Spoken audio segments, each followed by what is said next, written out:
Hi, today I'd like to return to talking about Ork conversions that I've done. I'm starting off here with a vehicle that I've actually already shown off in a previous Ork custom engineering video. This is the Skulldozer.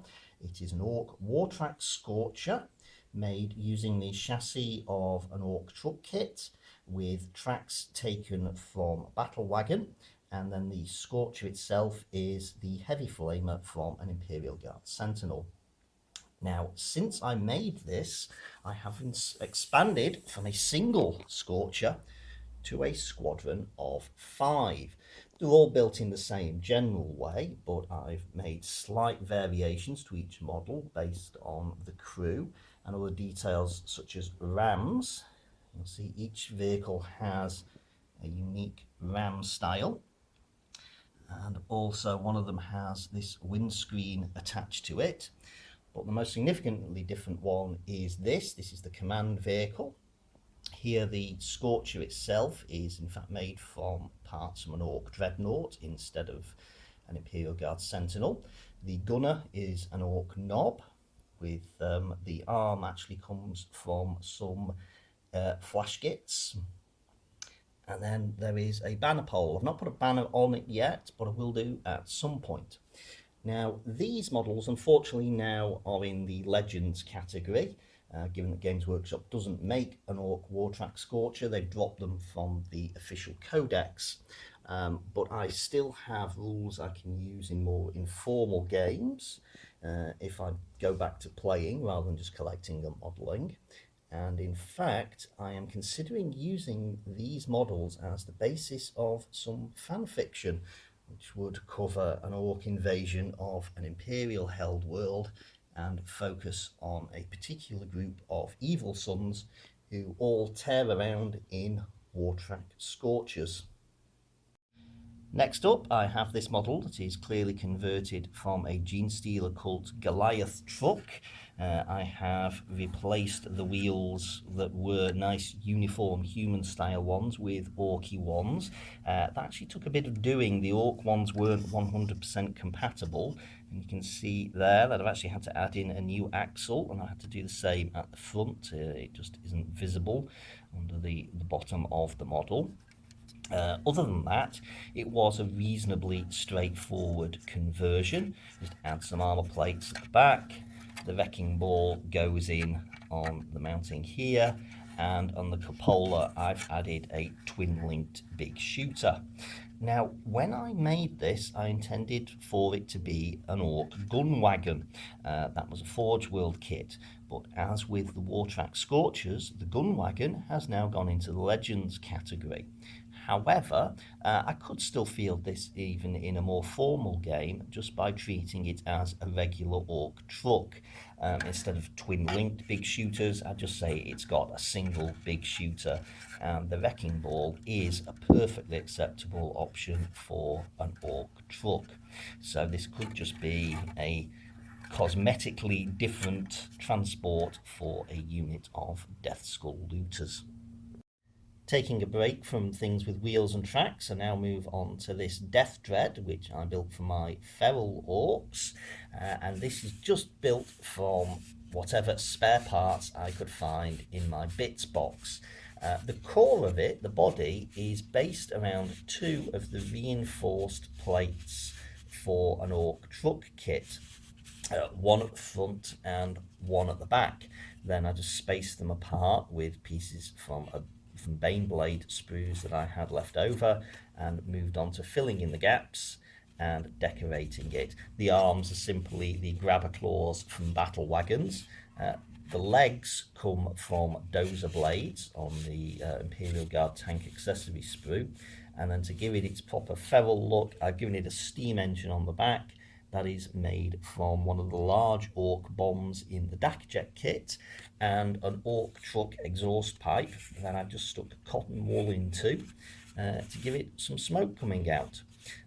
The armaments, apart from its big claws, are a pair of big shooters, one here and one here on the shoulders, and these are just taken from the Dakjet kits again. For something a bit heavier and more firepower than trucks and tracks, I have this pretty much scratch built or battle wagon.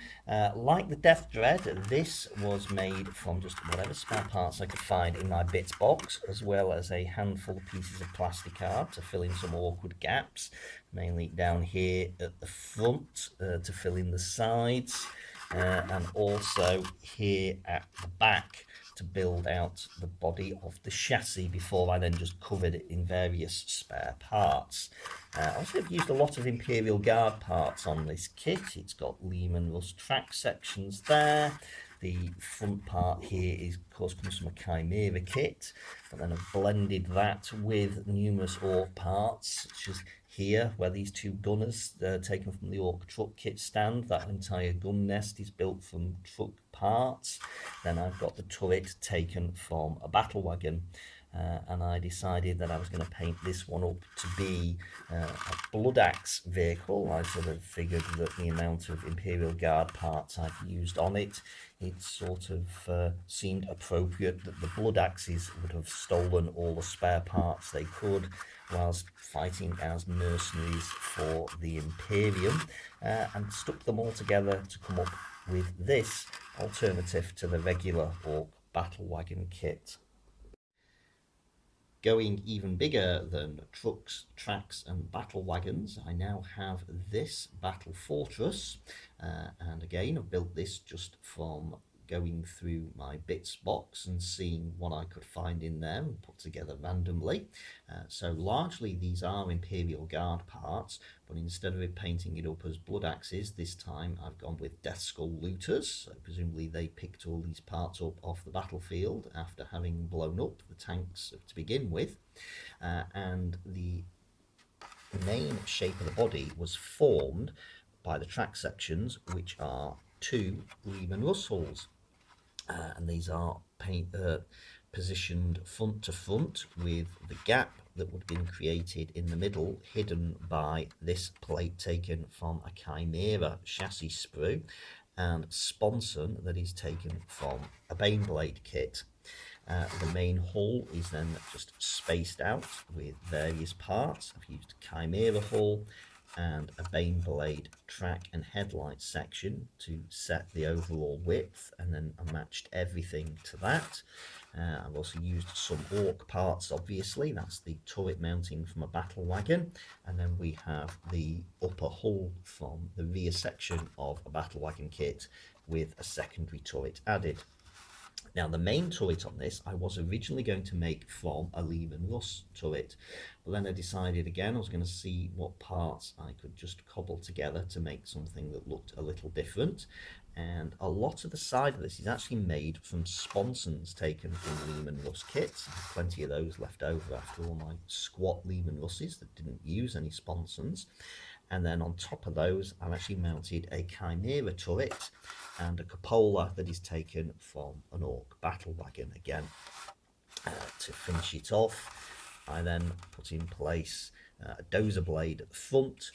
This is the original dozer blade, and they're very easy to stick side by side to expand the width, and so it is almost as wide as the battle fortress itself. Not quite, but then again, Orks aren't that precise. I now have an even larger Ork battle fortress, and this one, rather than being just totally random pieces stuck together, is based around the chassis of a Baneblade. I got a job lot of Imperial Guard tanks second hand, and amongst those was a Baneblade that I didn't feel I could really use with my Imperial Guard army, and I immediately decided I wanted to use it in an Ork based conversion instead. And most significantly, I'm actually running the chassis backwards. This is the front of the Baneblade, but this is the front of the Battle Fortress. And the reason I wanted to do that is because here I've actually got a large door at the front, because I envision this as being very much an assault vehicle designed to drive a bunch of Goths close to the enemy, open that up so it can then disgorge its passengers out to attack the enemy up close, like every single Ork should do. Of course on the way want to be shooting, so I've laden it with as many guns as I could put on. I've got rockets, cannons, scorchers, and I've even got a couple of grot sponsons up here in this housing that's made from parts of an Ork truck kit. This raised hull is based on a Lehman Russ chassis, and then I've just matched the height along here using parts from rhinos, and I've actually filled in a lot of gaps with plasticard. All this roof section here is plasticard because the turret mounting here is in fact the lid from a spray can, so I didn't have any spare parts, so it didn't exactly fit onto that. I had to scratch build them myself. The turret, of course, comes from the Baneblade. It's been modified only slightly. I made a bit of a modification to the autocannon here, taking apart from an Ork big shooter, put a few spiky bits around the turret, and replaced the Imperial Guard tank commander with an Ork instead. And this shot gives you an idea of the difference in size of the two battle fortresses. Game-wise, battle fortresses have joined gun trucks and scorchers in Legends, so I couldn't use them in formal games anyway. These are just for show, which is why I was able to really just cram on as many guns as I wanted to on the second one. It didn't matter what I was putting onto it because nobody's really going to face it in battle. If I did a more informal game, I might be able to come to some arrangement with rules with an opponent, but again, that would depend on me actually starting to game again. For now, these are just collector's pieces. I'm going to end this video with another model that I've actually shown off before by asking you to behold the Morkalith, the Ork vehicle converted from a Necron monolith. And the reason I'm putting this in is because, of course, Orks have two gods at the moment. We won't talk about the third god they used to have that sort of just completely disappeared. And so, therefore, if there is a Morkalith, there really has to be a Gorkalith.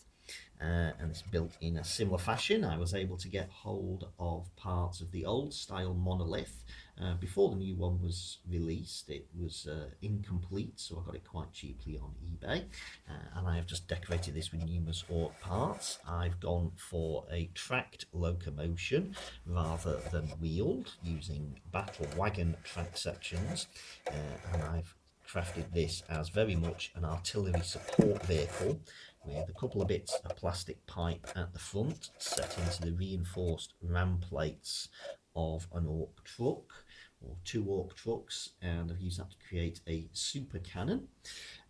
Then I have again put some Ork crew up on the roof instead of just a single driver and the grot nav, though. I've now got a driver, a spotter, and an Ork mech boy here who is ready to pull a mysterious handle.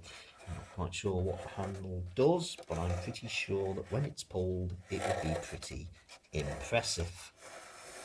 Again, this isn't really for use in games. This is another showpiece, but if I ever go back to gaming, maybe I'll be able to figure out some way of using it.